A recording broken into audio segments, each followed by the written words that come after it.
பொன்ராஜ் குமார், நீங்க எப்படி இருக்கீங்க? நல்லா இருக்கிறேன். சொல்லுங்க பொன்ராஜ். ஆக்சுவலா இப்போ பிபிஓல இருக்கிறேன். சரி, நான் அதான் சரி இப்போ ஒரு ஐடிக்கு மாறலாம் அப்படின்னு சொல்லிட்டு ஒரு growth இல்லாம ஐடிக்கு மாறலாம்னு இருக்கிறேன். எப்படி வர முடியுமா என்னால ஐடிக்கு? கண்டிப்பா உங்களால வர முடியும். என்னன்னாக்கா நீங்க வந்து ஒரு 8 வருஷம் இருந்திருக்கீங்க சொல்லிருக்கீங்க. அதாவது பிபிஓலயோ இல்லைன்னா வந்து ஒரு இபப்லயோ இருந்திருக்குன்னு சொல்லிருக்கீங்க. ஓகேங்களா? கண்டிப்பா வர முடியும்.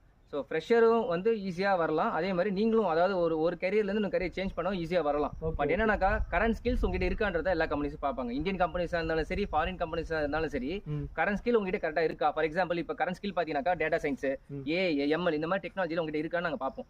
பட் பார்க்கும்போது உங்ககிட்ட வந்து ரெலவெண்ட் எக்ஸ்பீரியன்ஸ் கிடையாது. ஏன்னா நீங்கள் ஒரு நான் ஐடிலேருந்து வந்திருக்கீங்க, இல்லைனா பிபிஓ அந்த மாதிரி சம்மந்தப்பட்ட கம்பெனி வந்ததுனால ரெலவெண்ட் ஐடி எக்ஸ்பீரியன்ஸ் கிடையாது. ஸோ அப்போ ஆட்டோமேட்டிக்காக என்ன பண்ணுவோம், நீங்கள் இப்போ வாங்குற சேலரி ஒரு அமௌண்ட் வாங்குறீங்கன்னா அதுலேருந்து நாங்கள் கம்மியாக தான் ப்ரொவைட் பண்ண தவிர உங்களுக்கு ஏற்றி கொடுக்க மாட்டோம். பிகாஸ் உங்கள் ஸ்கில் உங்களுக்கு இருந்தாலும் அதை நாங்கள் பார்த்து செக் பண்ணிட்டு தான் உங்களுக்கு நாங்கள் சேலரி பேக்கேஜ் உங்களுக்கு நாங்கள் ஏற்ற முடியும். ஓகேங்களா? ஸோ கண்டிப்பாக வரலாம், வராமலாம் இல்லை இருக்க முடியாது. பட் என்னன்னா உங்கள் ஸ்கில்லை நீங்கள் ப்ரூவ் பண்ணால் மட்டும்தான் உங்களால் வந்து உங்கள் சேலரி பேக்கேஜை வந்து இன்க்ரீஸ் பண்ணிக்க முடியும் ஐடியை பொறுத்து.